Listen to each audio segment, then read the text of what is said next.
Printing press থেকে নয়, national testing এজেন্সির বিশেষজ্ঞদের একাংশই ফাঁস করেছিলেন নিট ইউজির প্রশ্নপত্র।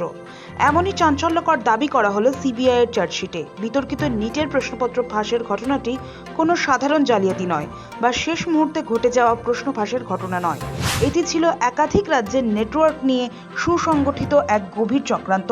সিবিআই এর পেশ করা চার্জশিটে উঠে এসেছে এমনই চাঞ্চল্যকর তথ্য।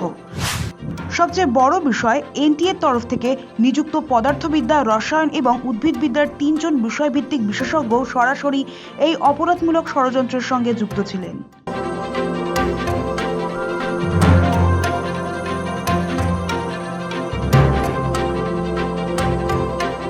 কেন্দ্রীয় তদন্তকারী সংস্থার দাবি, গোপন অনুবাদ, ব্যাক ট্রান্সলেশন এবং প্রুফ রিডিং এর কাজে নিজেদের অনুমোদিত অ্যাক্সেসের অপব্যবহার করে এনটিএর ওই বিশেষজ্ঞরা প্রশ্নপত্র বাইরে পাচার করেন। মামলাটিতে মোট 13 জন অভিযুক্তের নাম উল্লেখ করে চার্জশিট জমা দিয়েছে সিবিআই। তদন্তকারী সংস্থার দাবি, পরীক্ষা শুরু হওয়ার বহু মাস আগেই এই ফাঁসের পরিকল্পনা হয়েছিল। সরকারি দায়িত্বের অপব্যবহার করে এনটিএর নিযুক্ত ওই বিশেষজ্ঞরা প্রশ্নপত্র চক্রের হাতে তুলে দিয়েছিলেন।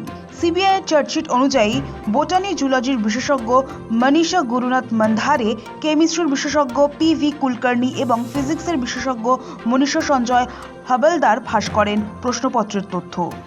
তদন্তে উঠে এসেছে, গত এপ্রিলে কুলকার্নি, মনীষা মন্ধার নিজেদের বাড়িতে স্পেশাল রিভিশন সেশন আয়োজন করেছিলেন। সেখানে পরীক্ষার্থীদের প্রশ্ন, 4টি বিকল্প এবং সঠিক উত্তর মৌখিকভাবে জানানো হয়। কোনো ডিজিটাল প্রমাণ না রাখতে পরীক্ষার্থীদের হাতে লিখে নোট নিতেও বলা হয় বলে দাবি করা হয়েছে সিবিআই চার্জশিটে। সিবিআই জানিয়েছে, অভিযুক্তরা অত্যন্ত সুসংগঠিতভাবে একটি গোপন সাপ্লাই চেইন তৈরি করেছিল। সেখানে কোচিং সেন্টারের মালিক, দালাল এবং ইন্টারমিডিয়ারিরা সক্রিয় ভূমিকা পালন করত। তদন্তে জানা গিয়েছে 25 লাখ টাকায় প্রশ্ন কেনাবেচা হয়েছে। এমনকি এক পরীক্ষার্থী ও তার বাবার কাছে 4 লাখ টাকার বিনিময়ে প্রশ্ন দেওয়ার প্রস্তাবও দেওয়া হয়েছিল। গ্যারান্টি হিসেবে পরীক্ষার্থীদের মাধ্যমিক ও উচ্চ মাধ্যমিকের আসল মার্কশিট এবং সই করা ব্ল্যাঙ্ক চেক রেখে দেওয়া হতো। হোয়াটসঅ্যাপ, টেলিগ্রাম, পিডিএফ ডকুমেন্ট এবং ইমেজের মাধ্যমে ছড়িয়ে দেওয়া হতো এই প্রশ্ন।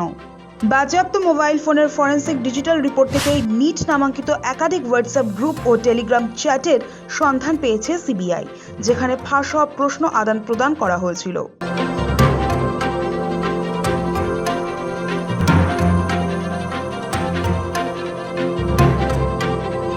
কিভাবে তৈরি হতো ফাঁসের জাল?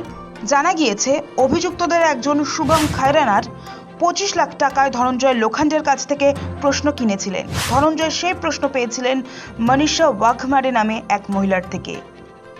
সিবিআই সূত্রে খবর, এই মনীষা নিয়মিত এনটিএর রসায়ন বিশেষজ্ঞ প্রহ্লাদ কুলকার্নির যোগাযোগে ছিলেন।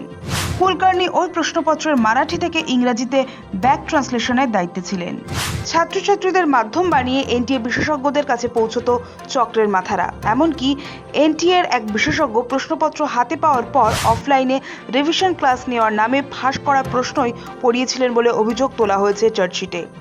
ঘটনার সূত্রপাত হয়েছিল পরীক্ষার ঠিক আগে একটি তথাকথিত গেসিং পেপার বা আনুমানিক প্রশ্নপত্র বাজারে আসাকে কেন্দ্র করে। পরে দেখা যায়, আসল প্রশ্নপত্রের প্রায় 120 থেকে 140টি প্রশ্ন হুবহু মিলে গেছে। রাজস্থান, মহারাষ্ট্র, হরিয়ানা, বিহার এবং কেরল জুড়ে কুরিয়ার নেটওয়ার্ক ও সোশ্যাল মিডিয়া অ্যাপের মাধ্যমে ছড়িয়ে পড়েছিল প্রশ্নগুলি। পরিস্থিতি হাতের বাইরে চলে যাওয়ায় পরীক্ষা হওয়ার কয়েকদিনের মধ্যেই মে মাসে পরীক্ষা বাতিল ঘোষণা করে এনটিএ। প্রায় 23 লাখ তরুণ তরুণীর ভবিষ্যৎ এর ফলে প্রশ্নের মুখে পড়ে।